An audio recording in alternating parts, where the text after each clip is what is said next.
Hi, everybody, and welcome to another episode of the Mental Toughness and Body Show. I have a really special and curious guest today. It's Dr. Jan Schwartz from the US. Now, my background is as a chartered accountant, and one of my greatest loves that I had while I was doing my chartered accounting work was in the area of fraud. Now, Dr. Jan, she is a forensic behavioral scientist and she has a speciality of been working in fraud. And I'm just fascinated by this area. We're going to talk about a few things today. We're going to start talking off about fraud and the work that you do in that area. But first of all, Jan, welcome to the show. Oh, Rob, it's an absolute joy to be with you and your listeners. I'm just so deeply honored. Thank you. A warm hello to everyone from Ohio, USA. Thank you so much. So let's leap into it because you're super qualified in the work that you do in this space, and I want to jump into the fraud. So perhaps talk a little bit about your background, how the work came about as become, I suppose, your desire to become a behavioral scientist. I get it because humans are so curious and certainly understanding it from a crime perspective as well. But did you go on your journey and think about, okay, yes, I want to, because there's behavioral scientists in lots of different ways, right? So did you just know, I want to do this from a crime perspective, or did that just evolve naturally for you?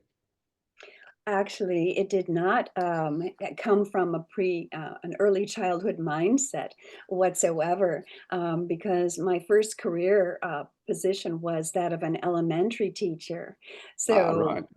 However, I do have to let you know that I grew up in a suburb of Chicago, and every Sunday on the coffee table in the living room was the Chicago Tribune. And on the front page, every Sunday was a photo of Mayor Daley, Mayor Richard Daley, and he always wore a fedora. And those who were there in the photo also wore fedoras. And I grew up 16 miles west of the city. I went regularly downtown to work on things by myself. It was a safe city, and everyone was aware that organized crime was thriving in the city. But somehow Mayor Daley, this magical mayor, who was like a myth-like figure, somehow had figured out how to work with all the families and the turf issues, and he was greatly respected, and it was a safe city. So I studied that front page of the newspaper. Now let's jump ahead several years because I did go on to become a teacher and went on to be trained to be a family psychologist. And it was during my internship at a residential treatment facility with criminal kids that I became very aware of the puzzle pieces that it takes to create a criminal. And in working with their families and the kids and giving them opportunities to work through their tendency to make those choices Mm. and provide them with alternate behaviors like getting to walk with me outside rather than being stuck in there. We developed a real, genuine connection. And it was when it was time for my internship to end and for me to relocate to Northeast Ohio to marry my husband, I had an exit interview, and my supervisor said to me, Jan, what is it that you think you did with those kids and those families to have impacted them so greatly? The judge and we would like to know your perspective on this. And I was not self-aware. I just said, "Oh, I just love those kids." And she looked at me like it was something more. And I remembered her face, and I thought about that. And when I relocated to Ohio, I brought with me all of that awareness, all of the learning that I had about those criminal patterns. And amazingly, who I was going to open a private practice working with kids and families, I instead was met with so many sources. So many people were coming up to me sharing stories of unbelievable incidents and events. And I was astonished by that it was happening not just at an occasional moment, but it was happening several times a week. And when I tried to meet with a realtor to open my office, instead the realtor brought the wrong key to open the door of the rental space. And instead I became there was less movement in the direction of opening the private practice and more in the direction of being intrigued by these stories, that I was realizing a change was taking place in me. And I'm a deeply spiritual person. And I knew that I was likely being led in a new direction. And certainly, security incidents started to happen. And I was visited by a Fortune 500 company chairman of the board, his two sons, and their mafioso who wanted to know what I was doing in their community and what family I was representing. So this was how I was introduced. It was a gradual slide.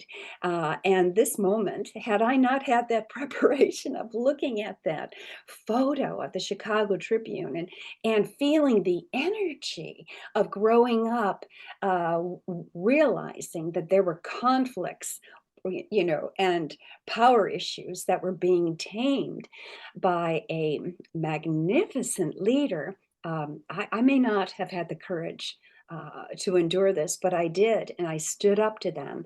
And for 25 minutes, I was interrogated, but I seemed to have passed the test. And the next day, I received word from someone who said, "Okay, the family is no longer worried about you, so you can proceed, with your life."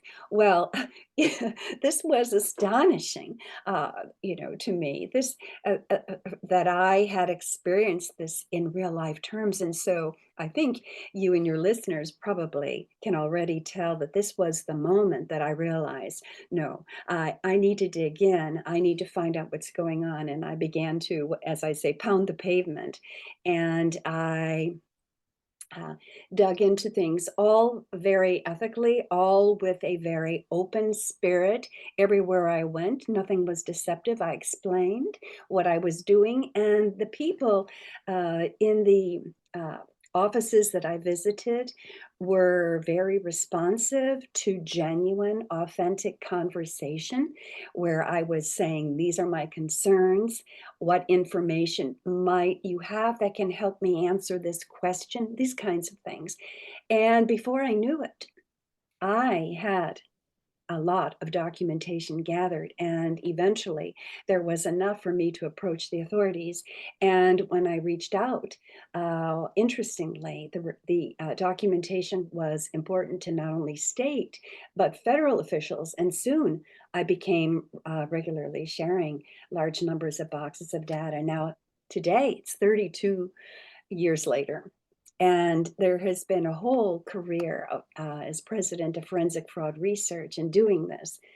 And I've used my psychology and forensic expertise to compile data for the Hide-on Money Laundering Division of the FBI in Manhattan, the FBI in Washington, D.C., the CIA, the Defense Intelligence Agency, Justice Television Network. I could go on. I think I want to just say that once the ball started to roll, and once I began to see that the style of reaching and finding the documentation and finding and maintaining sources and finding skilled state, federal, and local officials who wanted to help me. And this was, I'm president of a nonprofit, not for fee corporation. So I have never received any fee, nor have I wanted to accept a fee for this work. And yet we have been able to share this data with a profoundly large number of state departments, federal and state entities. So it became central to me to protect what is good. And it's an extremely high value to me to honor good.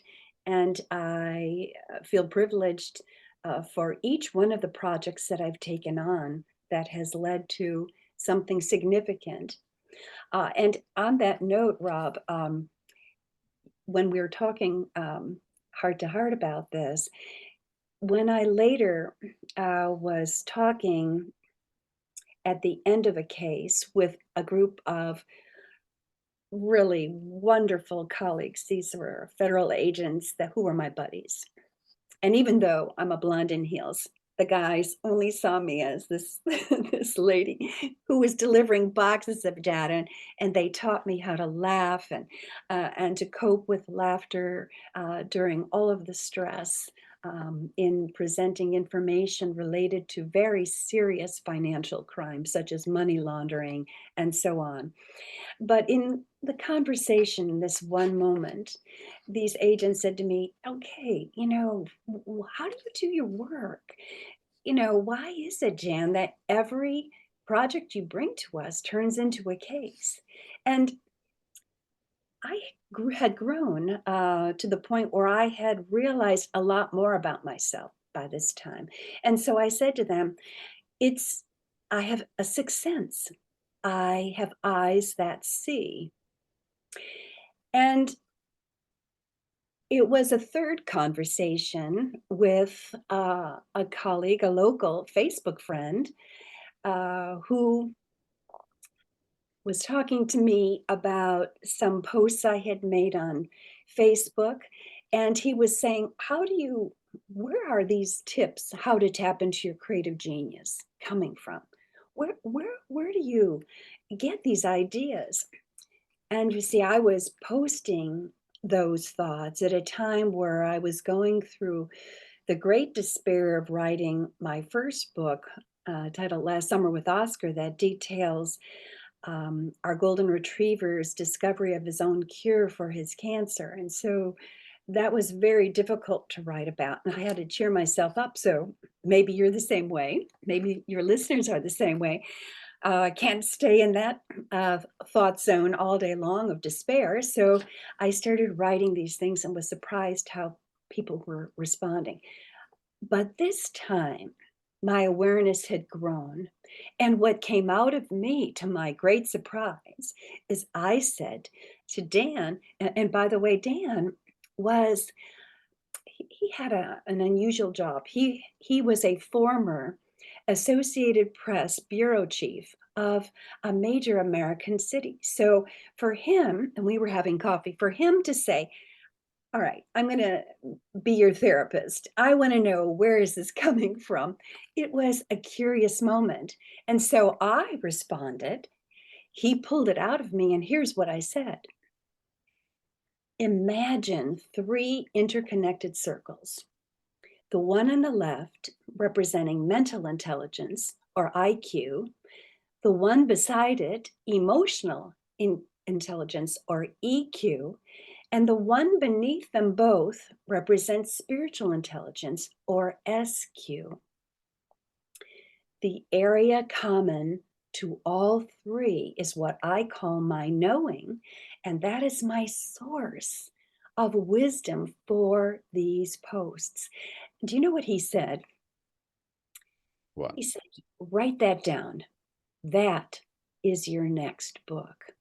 And so you see, by these conversations, by these people who were my superiors, they led me into realizing that maybe there was something here that had been working and that I needed to think about ways to share this style of approaching each situation with others. And that's today I call that area of knowing, that area common to all three interconnected circles. I call that authentic intelligence, or AI plus. So that's It's, a little long-winded way of saying to you that here I am. And I hope some of that has resonated with you and maybe some of your listeners. yeah, thanks for sharing.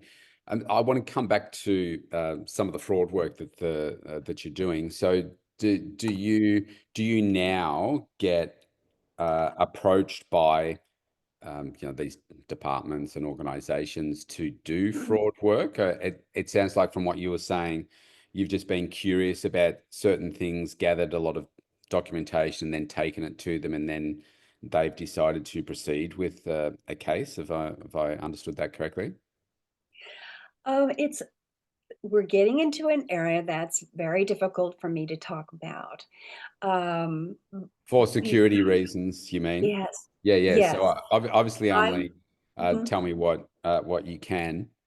Yes, and the way I describe my work, I craft a little bit of story into it so that I am um, giving the general scope of how I do my work, and it's all frontline.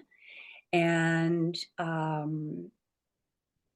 there are many moments that my efforts, uh, my efforts have not been like, oh, I'm curious, so today I'm going to, um, instead of eating bonbons, I'm going to go look up this concept. By no means, by no means. Every case has proceeded because I have been referred to it. Okay, Right. someone has. It has not come from a sense of folly. It has Yeah. come from a very scientific, a very serious, a well-chosen connection. While I'm the only face with the firm um, that represents the firm, it is just simply because of the security issues and the promise that I have that all of the skilled uh, professionals, the state, local, and federal authorities that want to do work that's able to go in even further at times. Uh, and they don't want to be paid. They want to help. So we're our own undercover agency.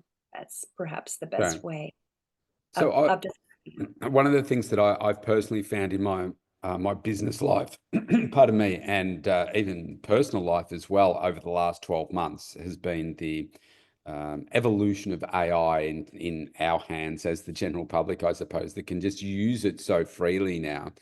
How much has that now impacted your work, or do you think it will in the future in, I guess, speeding up the process of say fraud, particularly in terms of like reviewing documentation, like thousands of pages of documents, just in a flash. But I guess also, have you explored ways when we talk about behavioral science, which is like understanding humans and so forth, but using AI, which is not a human intelligence, to understand these things better and perhaps speed things up for you? Have you delved it's into that much? uh, I'm going to surprise you with my response because you might be expecting me to say, oh yes, I am able to accomplish so much more in a much shorter period of time. Actually, I have not found it to be reliable for the projects that I do. Excuse me, a Okay. little bit of an allergy here. I actually do not, uh, everything in the world of, uh, and I have credentials as a forensic behavioral scientist from an extremely significant and well-respected forensic entity, the American Academy of Forensic Sciences. And every document that I produce needs to be the real thing. And Yes. while I do my projects with a spirit of conviviality and warm connectedness to the agents, to the sources, all of that, I am a nuts and bolts person. And there is a thing that I am able to use uh, artificial intelligence on. And it's because of the kind of work that I do, the Mm, area of fraud that I work in. And the people who I report to are finding that there are great benefits to the way that I do the work. And they may have, those who have geospatial or computer crime, yes, I'm sure that if they were here, they would say they utilize AI all the time. But when it comes to the day-to-day proceedings with particular types of crimes, I'm happy to say that we need to have the real authentic human being feedback. yeah. And Yeah, I w- in get that. order, and in order to thrive and in order to deal with the severity of the issue, in fact, those who, who might fall into the realm of being of my area of suspicion would only hope that I would rely on facts and things that might be located online, but it just doesn't work that way, and not Yeah. that isn't my way of being effective. Yeah, sure. So one of the things that I observed, the more frauds that I investigated through my work, it was through a forensic accounting. So not as people might think of, lineups of people and going through their homes and looking for weapons and that kind of stuff. It was all forensic accounting stuff. So it was Yeah. like financial fraud and everything. And yeah, I was just fascinated by looking for that, like there was a clue, and it's like you knew, and the people knew that there was a crime committed, and you had to piece it all together to make it work so that you could then prosecute the person if that was necessary, sack the person, correct find out exactly what it was, etc. And through that process, the more that I did, there was always a commonality between the crime and why they did the crime. Yes. And yeah, I don't know, I probably was involved in, I don't know, maybe a dozen or so different crimes, and it was always the same. Now, obviously, you are coming at it from perhaps some different perspective as well, because you're looking at more from the humanistic, the behaviors of humans and so forth. Is there, so through that work, is there a commonality that you've seen that yes, it's this type of person that has had this background, it's this is their driver, etc., that ends up causing the crime. So therefore, there's some red flags waving around a particular person saying, "Oh, we need to dig a little bit deeper here." It's a wonderful question, and I have spent time with all of my uh, interviews of working with the broad range of perpetrators, alleged perpetrators, wives, bystanders, sources, a very broad range of people, and many, many interviews with them. And I have determined there are behavioral characteristics and traits that are common Mm. to the types of crime, but these uh, back when all of this began in the 1992 to 1995, when I really started to do this very serious focus, um, those uh, 16 traits were of significance to the U.S. Department of Justice, and we called it psychology of white collar criminals and all of that. But so those factors have been widely dispersed in newspapers and TV shows, and uh, are generally understood when people hear the stories about the public corruption going on in their state or their county. But so rather than going through that long list that's pretty well known and might be tiresome, I would rather point out what is unusual with the pattern of these individuals is how compelled they are to persist doing the crimes, even when they see someone is onto them and that they're not going to succeed at it.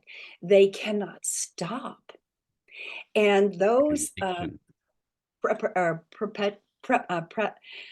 those perpetual decisions to keep going are almost impulses that Mm, have been described to me by people who have come out of prison. They're ex-felons, or they're rehabilitated, perhaps.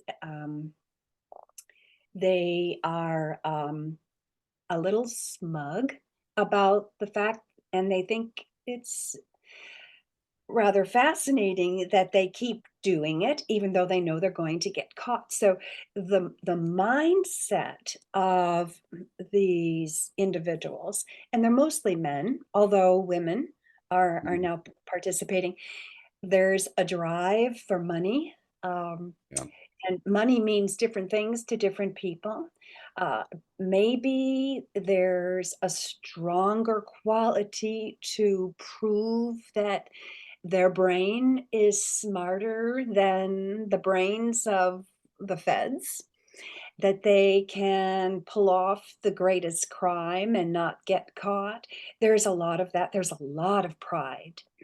And even in talking to family members of the perpetrators, the moms will say, well, he just got caught, or he's a good kid. Mm, And a father at a wedding, you never know when someone's going to be wanting to share their story with you.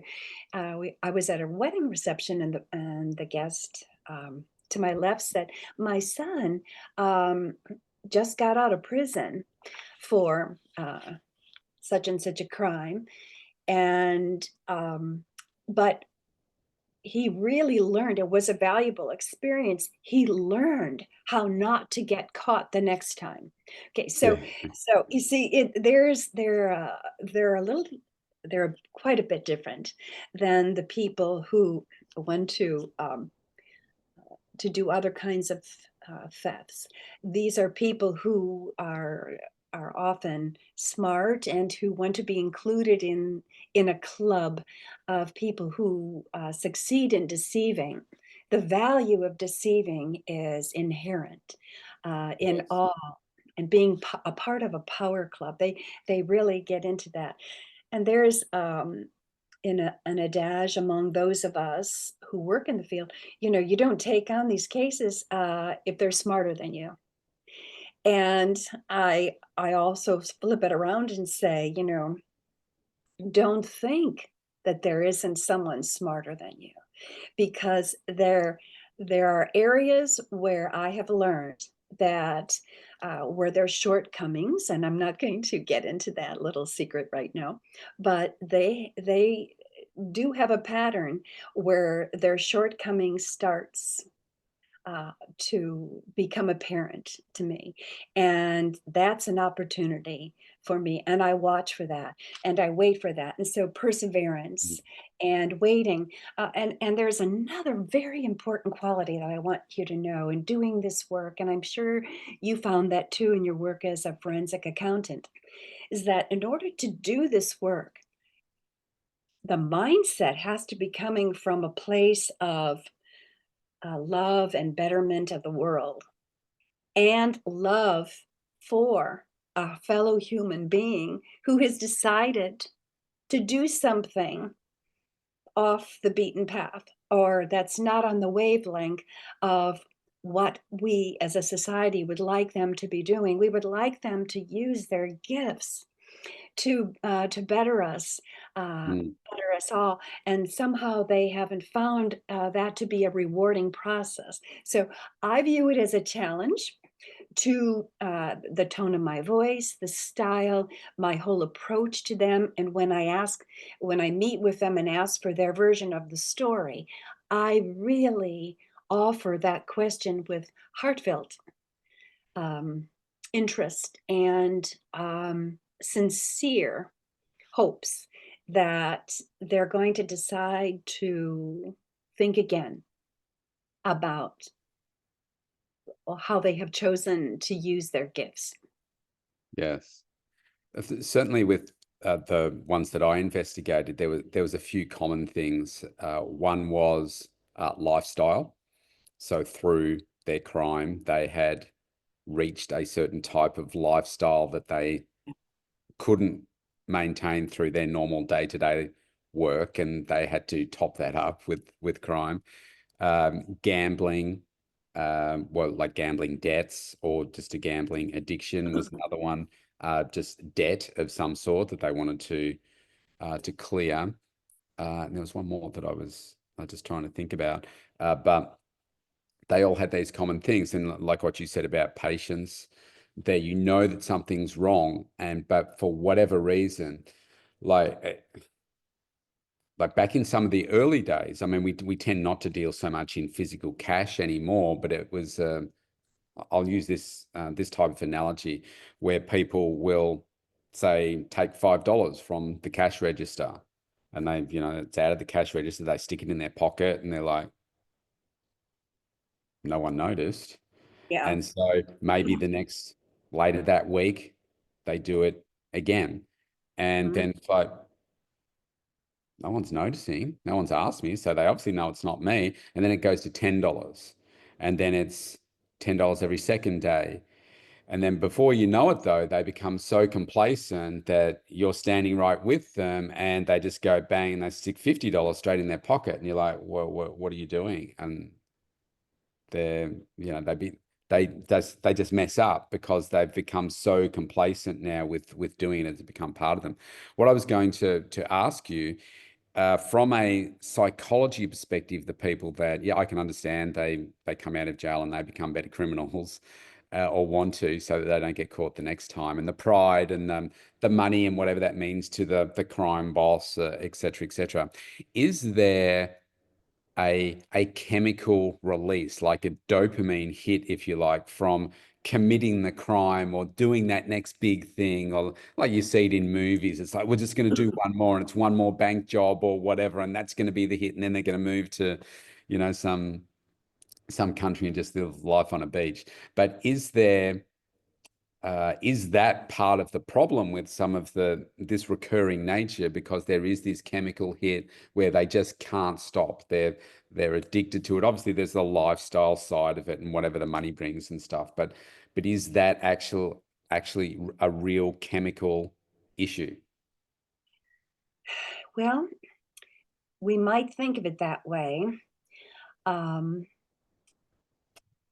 but from my perspective, I think of it in terms of personality disorders and what strengthens and what furthers the perpetuation of the patterns of the personality disorder. And so we know that among white collar organized criminals, that they're likely to have antisocial, obviously, personality disorder, which includes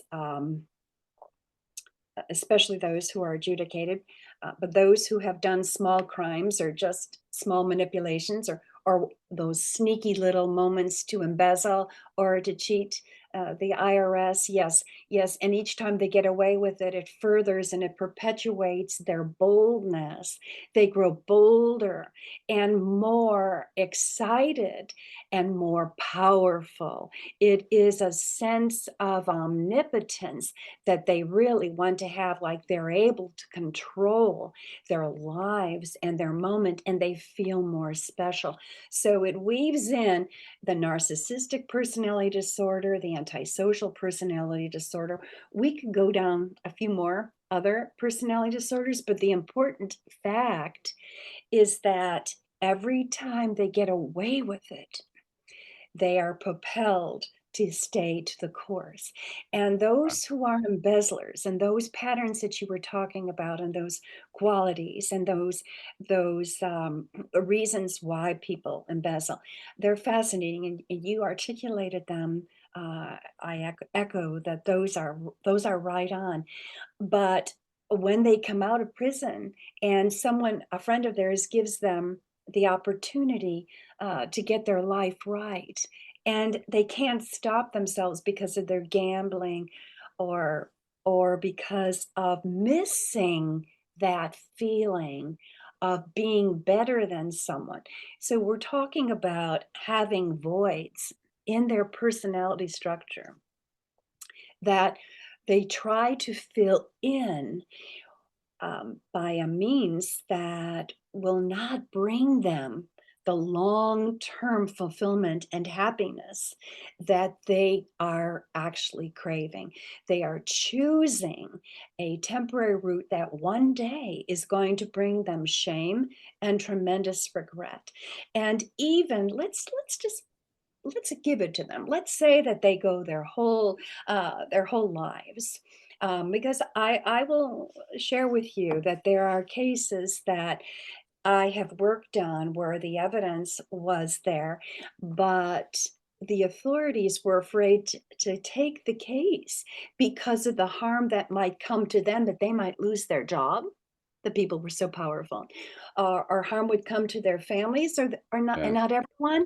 not everyone wants to put their families at risk for white collar or organized crime security issues that you and I were talking about. I still have these. They're extremely unpleasant part of the work, and they're very stressful to family members.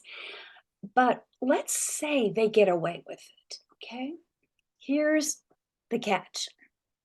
They really don't get away with it for their whole lives because there's a stage of personal development, of human development, where where we're wired to, the stage is called integrity versus despair. And we can't help but have the moments of our memories coming to us. It'll happen in our sleep. It'll happen when we're driving, where our thoughts are being constantly interrupted by events and choices that we have made. And it is then that if they got away with it in their lives, the misery and their disappointment in themselves and the facade of being powerful and omnipotent starts to peel away. Now, that is also a moment for me to watch for because I hope that that might be a moment where I could step in and leave an imprint of other ideas other than to just say, well, I can never get out of it now. Mm.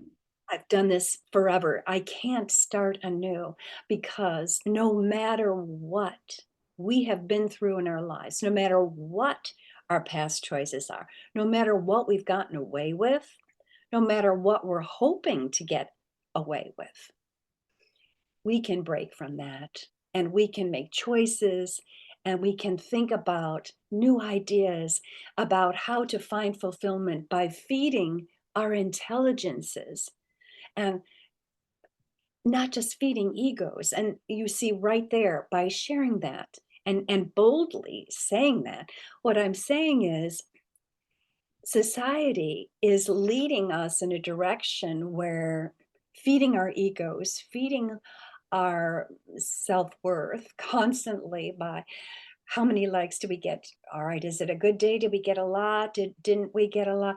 We're constantly propelled with having to navigate that or to kind of negotiate those good days and bad days with likes and all of that. When here, what is that really giving us? Maybe it's compiling some benefit on some level, but it can't be counted on for always. But Mm. rather, start thinking about okay, phones and social media are a part of our lives. I'm on social media. I use my phone too. I like having likes. I like tremendously connecting with people. But I do know that that is not the path of answer. Uh, that's not going to give me the solutions. That's not going to give me the wisdom that I'm going to need feeding our mental intelligence, feeding our emotional intelligence, feeding our spiritual intelligence will help us. And enjoying doing that. And how will we know that we're doing well? It's because when we're put to a moment of crisis and when we're put to a moment of great challenge, and we're living through it right now, Rob, the world is at a very difficult moment in time where we're pressed. We're in such a competitive zone. We're getting mixed messages from leadership. What matters is that all of that is leading us in directions that are confusing.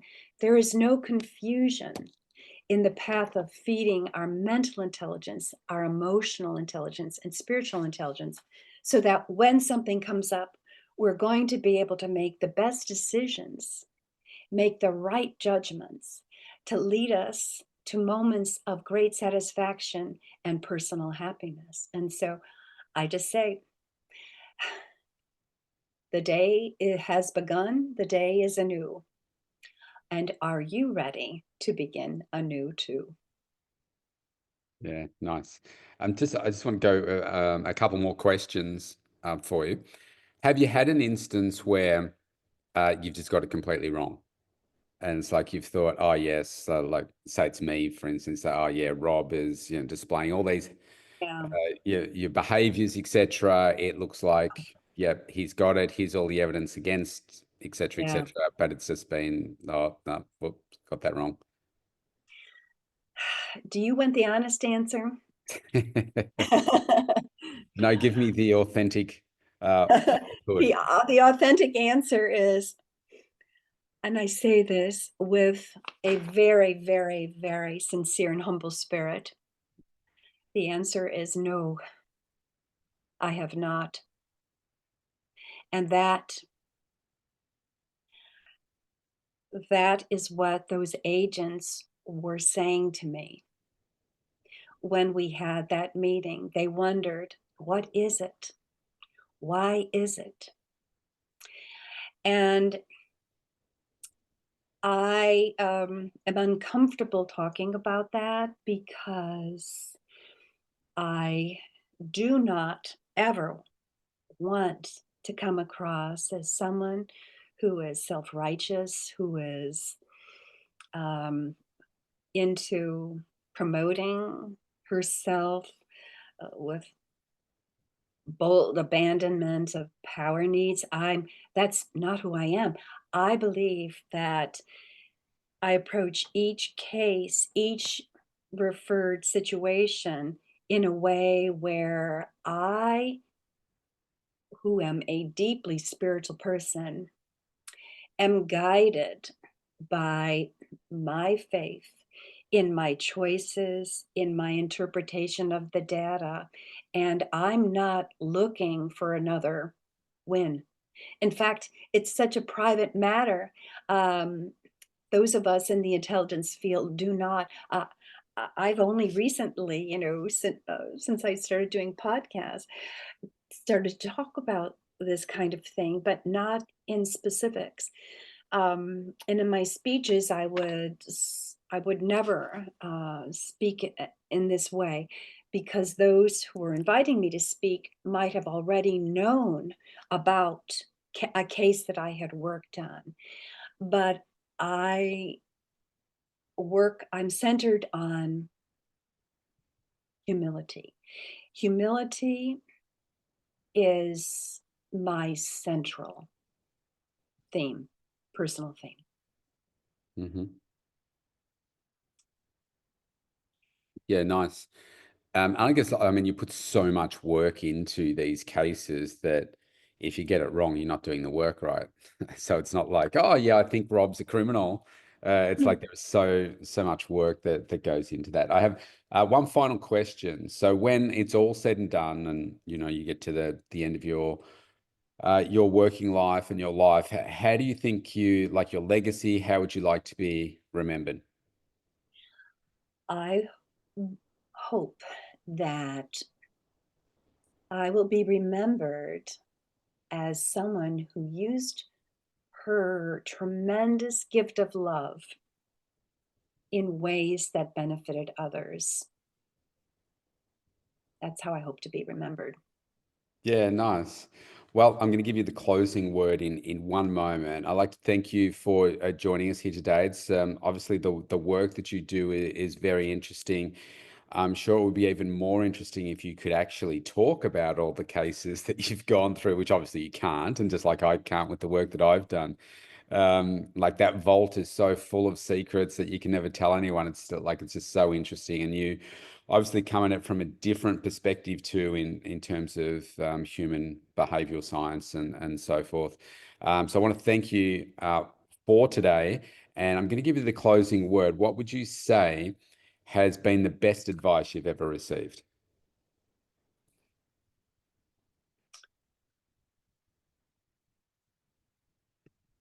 The best advice I ever received came from, in an unspoken way, from, it's usually in my field done in a handshake.